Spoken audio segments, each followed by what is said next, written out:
بسم اللہ الرحمن الرحیم، السلام علیکم۔ کافی دنوں بعد آپ سے ملاقات ہو رہی ہے، اور وجہ اس کی یہ تھی کہ گزشتہ کئی سالوں سے میں جو اپنے ادارے سے سالانہ چھٹیاں بنتی تھی وہ میں نے نہیں لی تھی، اور میں اس دوران ملک سے باہر نہیں گیا تھا۔ وجوہات کچھ اور بھی تھی، کووڈ بھی ایک مسئلہ تھا، لیکن ایک وجہ یہ بھی تھی کہ ہم چونکہ زیر عتاب تھے، اور عمران خان صاحب اس پورے عرصے میں ہمارے ساتھ حساب برابر کرنے میں لگے ہوئے تھے، اور یہاں تک پھر گئے کہ پی کا آرڈیننس ہم 17 بندوں کو جیل میں ڈالنے کے لیے اس ترمیمی آرڈیننس انہوں نے وہ تیار کیا، تو غیرت گوارہ نہیں کر رہی تھی، اور ہم نے سوچا کہ ہم اگر اب معمول کی چھٹیوں پہ بھی باہر جائیں تو لوگ یہ سمجھیں گے کہ جیسے ہم بھاگ گئے ہیں یا ڈر گئے ہیں۔ تو اب میں نے ارادہ کیا تھا، اور کچھ زیادہ وقت ادھر گزارنا تھا،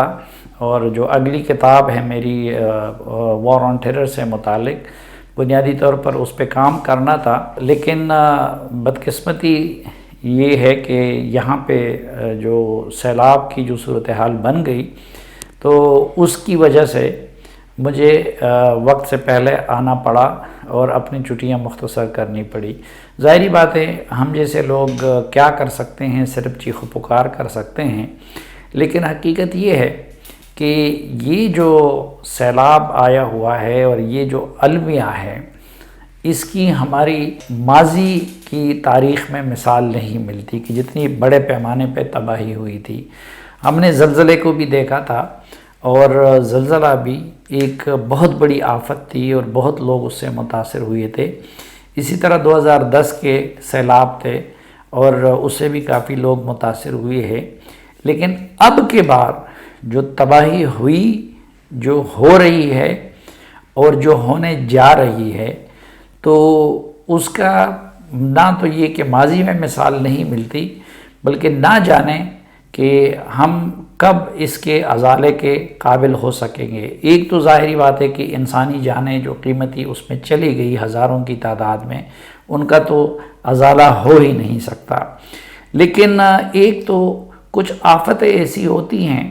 کہ جو بانجھ ہوتی ہے، آ جاتی ہیں اور گزر جاتی ہیں، لیکن کچھ آفتیں ایسی ہوتی ہیں کہ جو بچے دیتی ہیں۔ اب یہ ایک ایسی آفت آئی ہوئی ہے سیلاب کی صورت میں کہ یہ آفتوں کی صورت میں بچے دیتی رہیں گی۔ مثلا اب پہلی بات تو یہ ہے کہ ایک تو جو نقصانات ہوئے ہیں مکانات کی شکل میں، باقی شکلوں میں، یا پھر جو گھر اجڑ گئے ہیں، جو لوگ اس میں جان کی بازی ہار گئے ہیں، تو ان گھروں پہ کیا گزرے گا؟ ظاہری بات ہے کہ ان گھروں کا مستقبل اس سے متاثر ہوگا۔ دوسرا، یہ جو گھر اجڑ گئے ہیں یا بہہ گئے ہیں، جو عمارتیں تباہ ہو گئی ہیں، ان کو بھی دوبارہ تعمیر کرنا ہوگا۔ تیسرا، اس کے نتیجے میں کئی طرح کی بیماریاں ان علاقوں میں پھیل گئی ہیں اور مزید پھیلتی جائیں گی، کیونکہ ابھی آپ دیکھیں کہ نوشہرہ اور چارسدہ وغیرہ سے ڈینگی کی شکایتیں آ رہی ہیں، اور اسی طرح ہیضے کی وبا کی شکایتیں آ رہی ہیں، تو ایک اس صورت میں بھی ہمیں نتائج کو بھگتنا پڑے گا۔ پھر ایک اور شکل وہ غذائی قلت ہوگی، اور اس وقت جو فصلیں تباہ ہو گئی، کیونکہ پاکستان پہلے سے بدقسمتی سے زرعی ملک ہونے کے باوجود گزشتہ چند سالوں سے غذائی قلت کا شکار ہوتا جا رہا تھا، لیکن اب کے بعد جو فصلیں تباہ ہو گئی ہیں، تو اس کی وجہ سے ہمیں غذائی قلت کا بھی سامنا کرنا پڑے گا۔ اور یہ سب کچھ ایسے وقت میں ہو گیا کہ جب پاکستان اقتصادی طور پر پہلے سے تباہی سے دوچار تھا، اور پہلے سے کچھ لوگ خدشہ ظاہر کر رہے تھے، اور کچھ لوگ متمنی تھے پاکستان کے ڈیفالٹ کر جانے کا، اور آئی ایم ایف کے ساتھ ڈیل نہ ہونے کی صورت میں کچھ لوگ یہ خدشہ ظاہر کر رہے تھے کہ خدا نخواستہ پاکستان ڈیفالٹ کر جائے گا، جس حد تک عمران خان صاحب کی حکومت نے پاکستانی معیشت کو پہنچا دیا تھا، کیونکہ ایک طرف اسد عمر، حفیظ شیخ اور شوکت ترین، ان لوگوں نے آئی ایم ایف کے ساتھ ڈیل کر دیا، آئی ایم ایف کی طرف پاکستان کو لے گئے، اور خود ایسی شرائط پہ آئی ایم ایف کے ساتھ ڈیل کی تھی کہ شوکت ترین نے وزیر بننے کے بعد خود کہا تھا کہ ان کی حکومت نے یعنی پی ٹی آئی کی حکومت نے نامناسب ڈیل کی ہے۔ پھر عمران خان صاحب نے وہ روایتی چالاکی کی، اور جب ان کو پتہ چلا کہ ابتدا میں تو آئی ایم ایف کی شرائط کے مطابق وہ تیل کی قیمتیں بھی بڑھا رہے تھے اور باقی سب کچھ بھی کر رہے تھے، لیکن جب ان کو پتہ چلا کہ ان کی حکومت جانے والی ہے تو انہوں نے یہ حربہ استعمال کیا کہ آئی ایم ایف کے ساتھ جو کمٹمنٹ کی تھی وہ پوری کرنی چھوڑ دی، اور نہ صرف یہ کہ ماہانہ کے حساب سے جو قیمتیں بڑھانے کا وعدہ کیا تھا وہ نہیں کر رہے تھے، بلکہ تیل پہ سبسڈی دے دی، اور جو ظاہر ہے کہ اس کے بعد اب نئی حکومت، کیونکہ باہر کی دنیا تو افراد کو نہیں دیکھتی، وہ ریاستوں کو دیکھتی ہے، تو عمران خان نے آئی ایم ایف کی نظروں میں پاکستان کو ایک وعدہ خلاف ریاست بنا دیا تھا، اور پھر آئی ایم ایف نے کہا کہ جب تک وہ شرائط پوری نہیں ہوتی تو تب تک وہ اگلی قسط جاری نہیں کریں گے۔ اب بہت ساری دنیا کے دوست ممالک بھی آئی ایم ایف کی طرف دیکھتے ہیں، تو اگر وہ معاملہ طے نہ پاتا تو خدا نخواستہ پاکستان بغیر اس سیلاب کے بھی معاشی طور پر دیوالیہ ہو جاتا۔ اب اس میں ایک یہ افسوسناک امر سامنے آ گیا، افسوسناک ضرور ہے، البتہ میرے لیے حیرتناک قطعاً نہیں ہے۔ جو کچھ شوکت ترین نے کیا، جو کچھ تیمور جگڑا نے کیا، اور جو کچھ وہ محسن لغاری سے کروانا چاہ رہے تھے، تو میرے لیے اس میں کوئی خبریت نہیں تھی، کیونکہ میری شروع دن سے یہ رائے رہی ہے کہ عمران خان صاحب کی سوچ ان کی ذات سے شروع ہوتی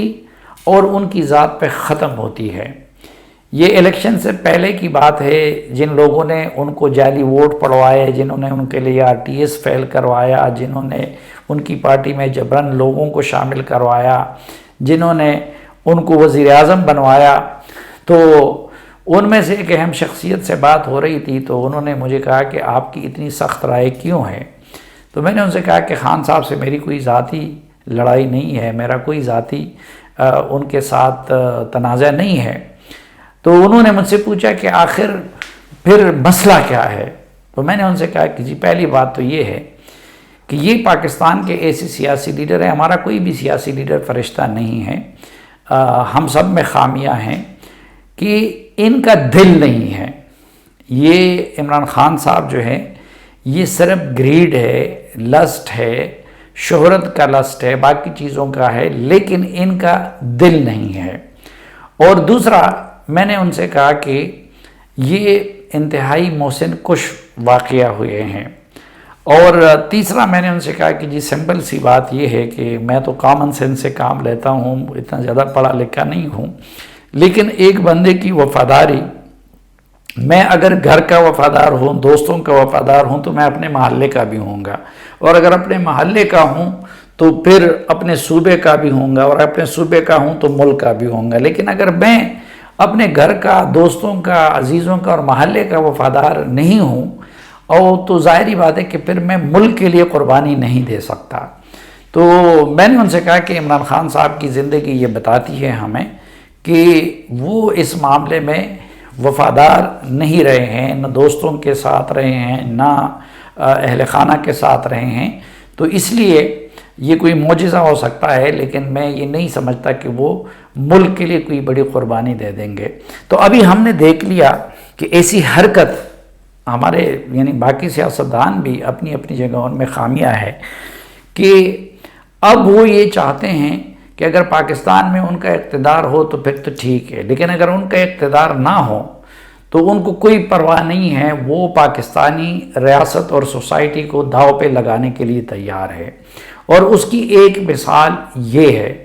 کہ اب دیکھیں کہ آئی ایم ایف کے ساتھ جو کچھ ہونے جا رہا تھا تو وہ ریاست کا مسئلہ بن گیا تھا، اور خدا نخواستہ اگر یہ ریاست دیوالیہ ہو جاتی تو اس سے ہم سب کو ایفیکٹ ہونا تھا۔ تو عمران خان صاحب کی شکل القلبی ملاحظہ کیجئے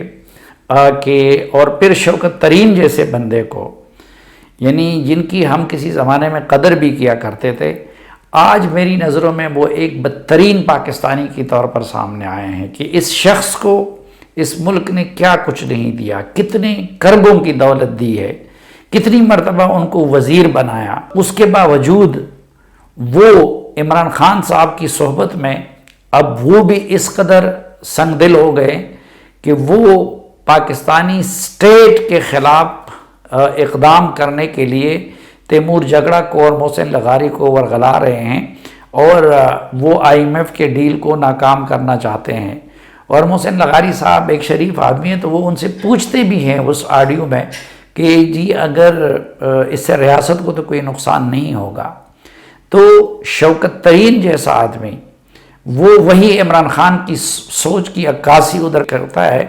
کہ ٹھیک ہے ریاست کا ہوگا، لیکن ہمیں یہ امپریشن دینا چاہیے، اور پھر ان کی باتوں کا لب لباب یہی ہے کہ اگر حکومت ہماری نہیں ہے اور شہباز شریف وغیرہ کی ہے تو پھر ہو جائے نقصان۔ اور جہاں تک تیمور جگڑا کا تعلق ہے تو تیمور جگڑا سے تو خیر ہم کسی بھی چیز کی توقع کر سکتے ہیں، آج بھی وہ جھوٹ بول رہے ہیں۔ اب پہلی بات تو یہ ہے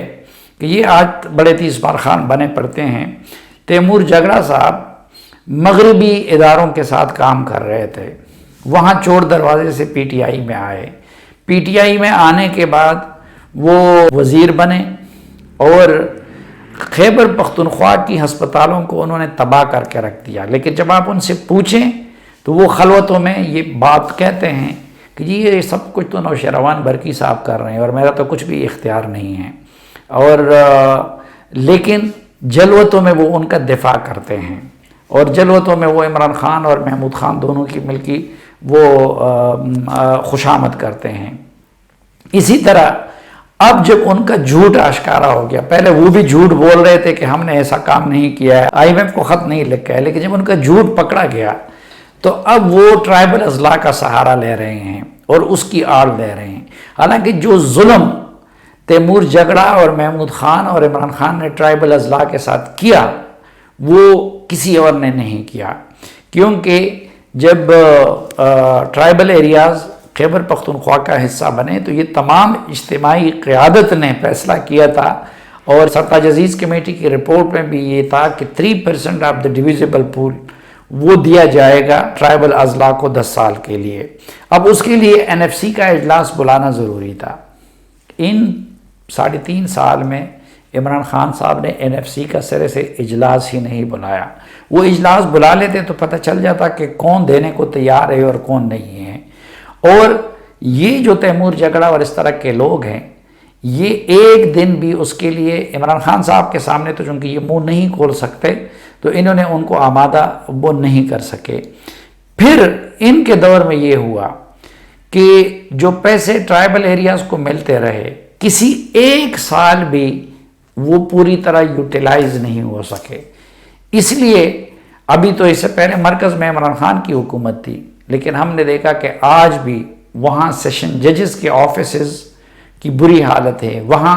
SPs کے آفیسز کی بری حالت ہے، وہ اسٹیبلش نہیں ہو سکے۔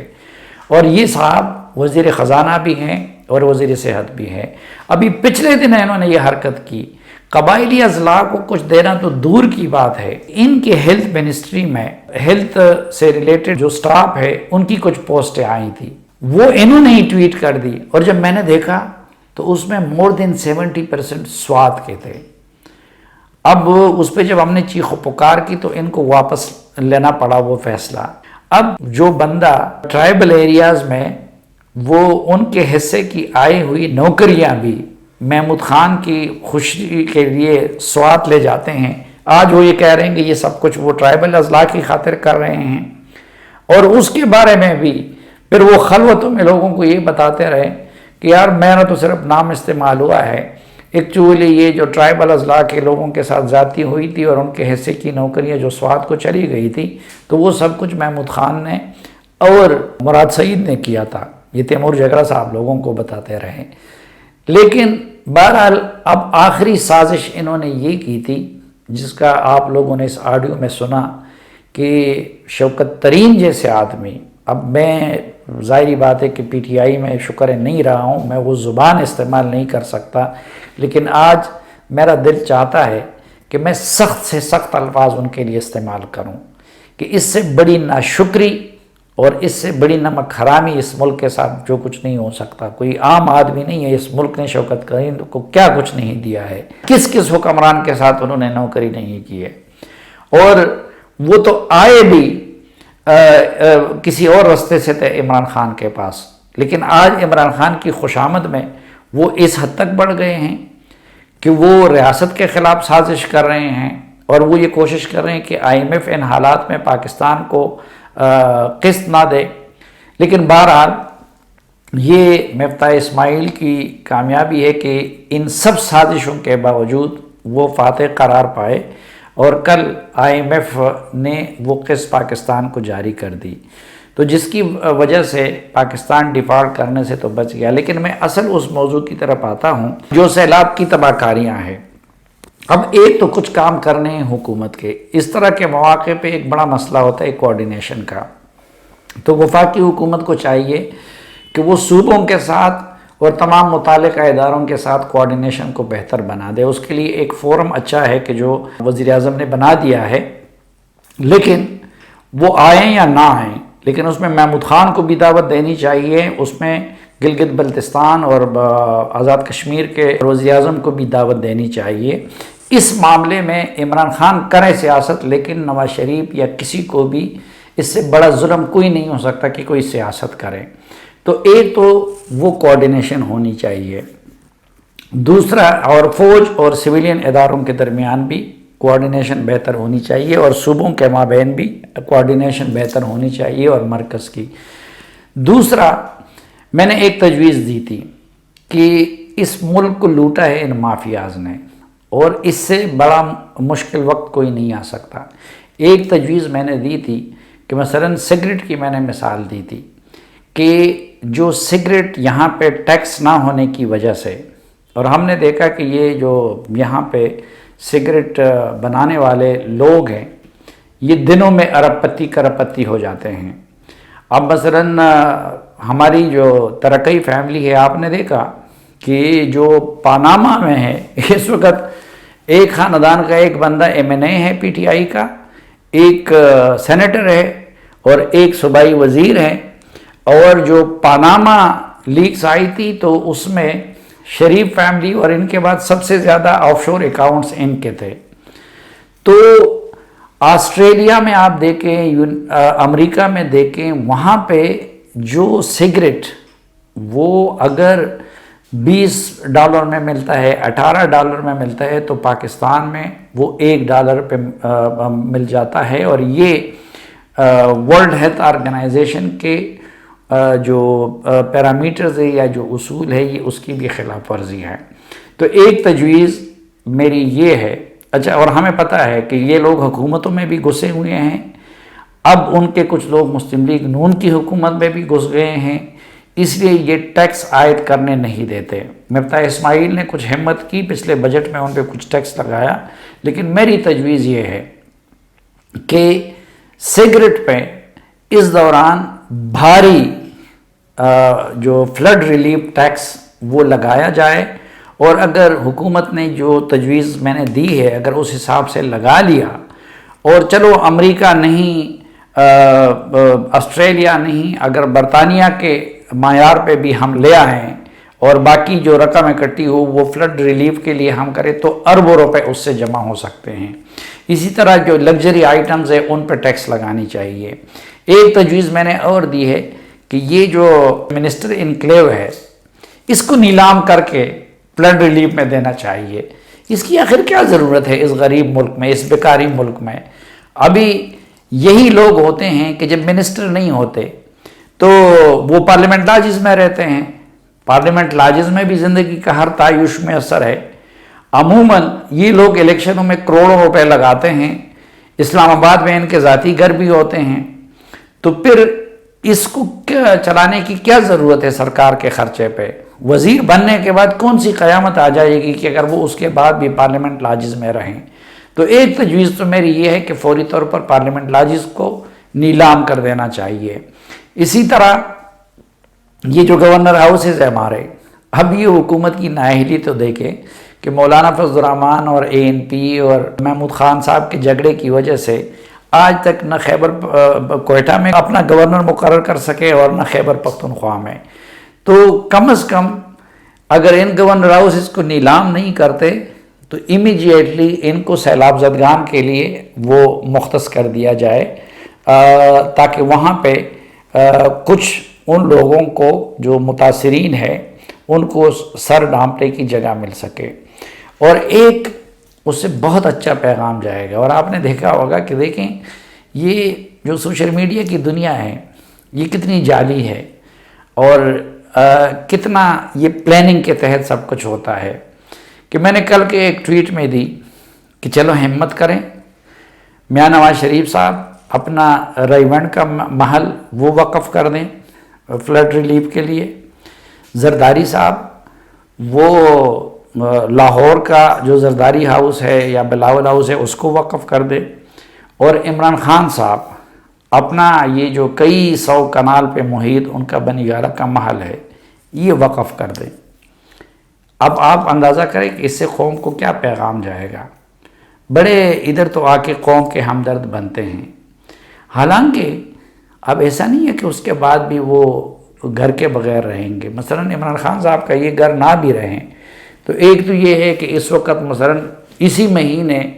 ایک صاحب نے ان کو بلٹ پروف گاڑی گفٹ کی ہے، اسی طرح ان کے خرچے دوسرے اٹھاتے ہیں، لیکن وہ اسلام آباد کے اچھے سے اچھے گھر میں رہ سکتے ہیں. ادھر ان کا زمان پارک ہے، وہ والا گھر ہے. یہاں پہ یہ جو ان کے لیے عدلیہ نے ریگولرائز کیا تھا وہ فلیٹ اس کے ہے. تو ایسا نہیں ہے کہ عمران خان اس کے بعد بغیر گھر کے رہ جائیں گے. اور ابھی تو مانی کا خاندان اور بشرا بی بی نے بھی کافی ساری پراپرٹی بنا دی ہے اور وہ بھی وہ اپنے تصرف میں لا سکتے ہیں.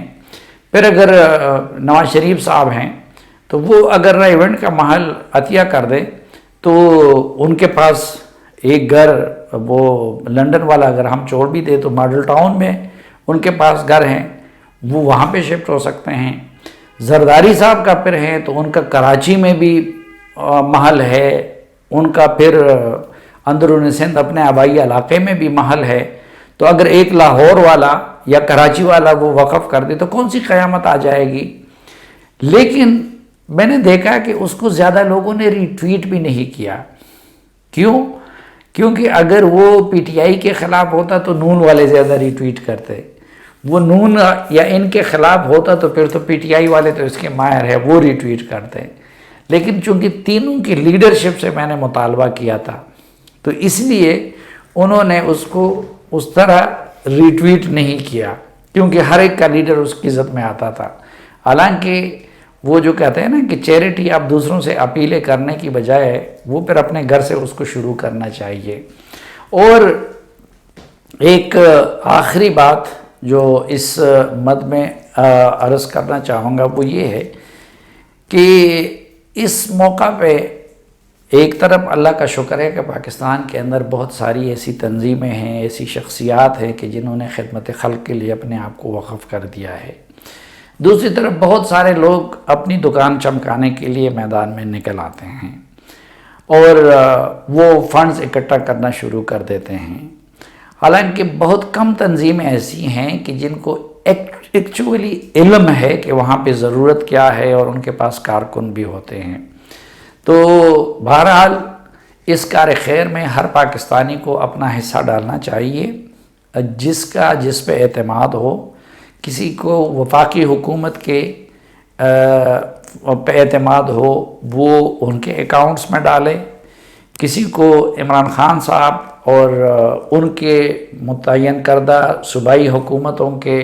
اکاؤنٹس پہ اعتماد ہو وہ اس میں اپنا حصہ ڈالے، کسی کو کسی اور پہ اعتماد ہو تو وہ اس میں حصہ ڈالے. جہاں تک میرا اپنا تجربہ رہا ہے تو وہ میرے خیال میں آپ جماعت اسلامی کی سیاست سے اختلاف کر سکتے ہیں،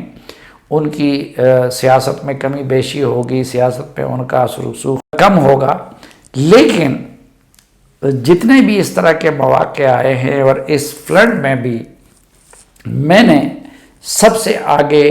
اور سب سے آرگنائزڈ اور سب سے زیادہ قربانی دینے والا وہ الخدمت فاؤنڈیشن کو پایا ہے. لیکن ظاہری بات ہے کہ صرف الخدمت فاؤنڈیشن نہیں ہے، اسی طرح جن کو اخوت پہ اعتماد ہو وہ اخوت کو دے، جن کو سیلانی فاؤنڈیشن پہ اعتماد ہو وہ ان کو دے، جن کو کسی اور پہ اعتماد ہو وہ ان کو دے، لیکن اپنا حصہ اس میں ضرور ڈالنا چاہیے، اور اس جگہ پہ ڈالنا چاہیے کہ جہاں پہ ضرورت ہو۔ اور یہ بات ذہن میں رکھنی چاہیے کہ یہ جو معاملہ ہے سیلاب کا اور اس کی تباہ کاریوں کا، اس کو وہ محدود نہ سمجھے، یہ لمبی جنگ ہے، لمبے عرصے تک اس کے اثرات رہیں گے، اور یہ ایک ایسی آفت ہے کہ جو بچے دیتی رہے گی۔ تو حکومت کو بھی لمبی پلاننگ کرنی چاہیے، اور خدمت خلق کے اداروں کو بھی لمبی پلاننگ کرنی چاہیے۔